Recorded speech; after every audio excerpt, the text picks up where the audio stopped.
વિસનગરના વેપારી યુવકની કારને ટક્કર, અકસ્માત કે હત્યાનો પ્રયાસ.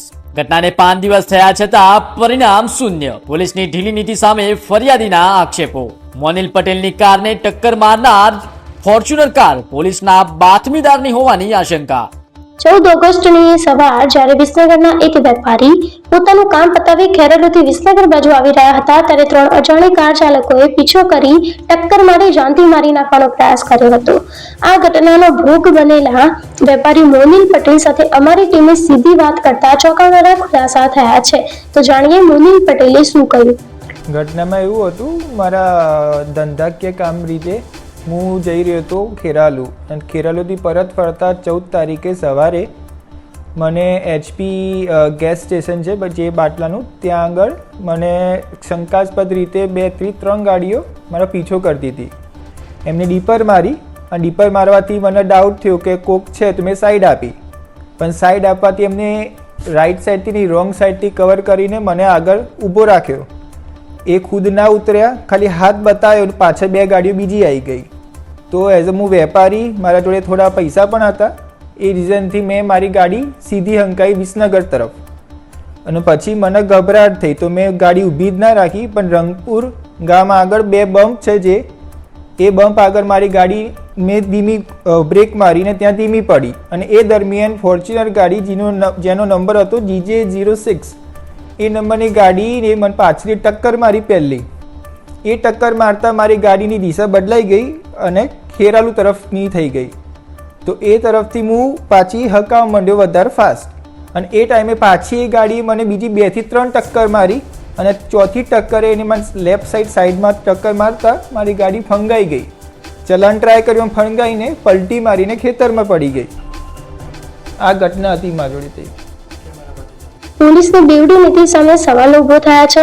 ફરિયાદીના જણાવ્યા અનુસાર ટક્કર મારનાર ફોર્ચ્યુનર કાર આગળ લોખંડની એંગલ લગાવેલી હતી, જેનો ઉપયોગ હાલ પોલીસ ખાતાની વિવિધ એજન્સીઓ દારૂ ભરેલી ગાડીઓને પકડવા માટે તેમના મળતિયાઓ કરતા હોય છે. ખેરાલુથી પીછો કરતી 3 કારો, ત્યારબાદ જીવલેણ વારંવાર ટક્કર મારવી. ટક્કર માર્યા બાદ ઈજાગ્રસ્ત વેપારીને જોવા ઉભું રહેવું અને ત્યારબાદ માનવતાને નેવે મૂકી નાસી છૂટવું. આવા અનેક સવાલો છે જે વેપારીને જાનથી મારી નાખવાની સાજિશને સમર્થન કરે છે. હવે એ ગાડી જોઈને મને એવું લાગે છે, જે પેલા જે દારૂના બુટલેગરો માટે જે યુઝ થતી હોય ગાડી, એ હતી. કાં તો કોઈ પોલીસ અધિકારી કે જે પેલા આવા લોકોને પકડવા માટે જે ગાડીઓ બહાર ફરતી રહી છે, કાં તો એ ગાડી હતી. આગળ એંગરો હતી ફોર્ચ્યુનર ગાડી જોડે, અને એ પહેલી ટક્કર મારતા જ મને ખ્યાલ આવી ગયો કે આ લોકો જો ભૂલથી મારી દીધી હોય તો તે લોકો નીકળી જાય, પણ આ લોકો ઈરાદાપૂર્વક મારા પાછળ પડ્યા. 3 થી 4 ટક્કર બીજી મારી અને મને જાન મારવાનો પ્રયત્ન કર્યો. અકસ્માતમાં યુવકને ગંભીર ઈજાઓ પહોંચી હતી અને તેને સારવાર માટે હોસ્પિટલ ખસેડવામાં આવ્યો હતો. ત્યારબાદ વિસનગર તાલુકા પોલીસ સ્ટેશનમાં આ મામલે ફરિયાદ નોંધાઈ અને રાતોરાત તપાસ અન્ય એજન્સીને સોંપી દેવામાં આવી. આ સમગ્ર પ્રકરણમાં આ ઘટનામાં સામેલ આરોપીઓને બચાવવાનો પ્રયાસ કરવામાં આવી રહ્યો હોય એવું જણાઈ આવે છે. ફરિયાદી વેપારીએ હાલ પોલીસ પર મોટા આક્ષેપો કર્યા છે, અને જો આ કેસની યોગ્ય તપાસ નહીં થાય તો ઉચ્ચ કક્ષાએ રજૂઆત કરી કોર્ટનો સહારો પણ લેવો પડશે. તો પાછા નહીં પડીએ તેવું મીડિયા સમક્ષ જણાવ્યું છે. સરકાર તરફથી તો અપેક્ષા હતી કે 3-4 દાડામાં મને ન્યાય આપે, એટલીસ્ટ માણસ નહીં તો કંઈક ગાડી કઈ હતી એ પણ જાણ કરે, પણ એમના સાઈડથી કંઈ જવાબ આવ્યો નહીં. તો મને એ જ લાગે છે કે આ જગ્યાએ કોઈ મંત્રીનો કોઈ છોકરો હોત તો ડેફિનેટલી 2 દિવસની અંદર એને ઊભો કરી દેવામાં આવત. અને માર્કેટમાં વિસનગરમાં પણ તમે જુઓ, આજુબાજુના ગામે પણ જુઓ, ખાસી ગાડીઓ ફરી રહી છે, કાળી ફિલ્મોવાળી ફરી રહી છે, આગળ એંગરો લગાવેલી ફરી રહી છે. તેમના જોડે ડેટા છે કઈ ગાડીઓ ફરી રહી છે. એટલીસ્ટ એ લોકોના જાણ માટે પણ મને બોલાવવામાં નથી આવ્યો કે આ ગાડી છે, આ ભાઈ છે, કશું જાણ હજી સુધી કરીને ના પકડાય એમને.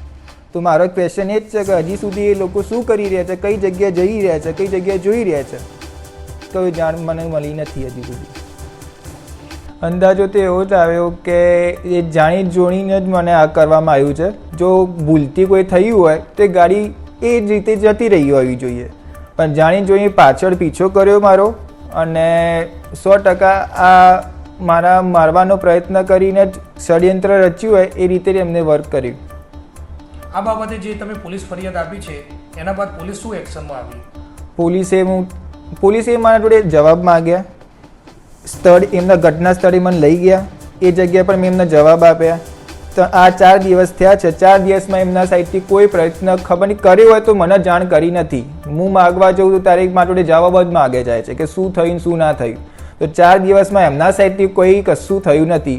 મારા રિલેટિવ, મારા સગા સંબંધીઓ 40 વિડીયો લઈ શકતા હોય સીસીટીવી કેમેરાથી, તો પોલીસની ફરજમાં બને છે, એમની સત્તા છે, એ સત્તાથી એ લોકો 1-2 કલાકમાં મળી જાય વિડીયો અને વિડીયોથી ગાડી પણ મળી જાય, પણ એમના સાઈડથી કંઈ પ્રયત્ન થયો નથી.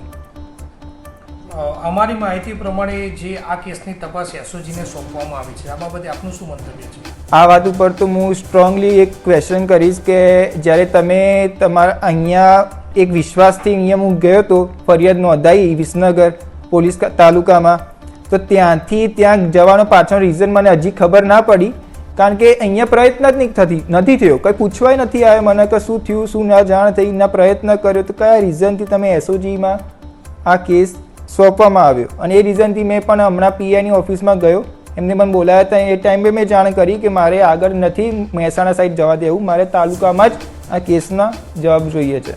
અમે તમને આપીશું પળે પળના સમાચાર. જો તમે અમારા નિર્ભય માર્ગ ન્યૂઝ ચેનલને સબસ્ક્રાઇબ કર્યું નથી તો અત્યારે જ નીચે આપેલા આઇકોન બટન પર ક્લિક કરીને સબસ્ક્રાઇબ કરો અને શેર કરવાનું ભૂલશો નહીં.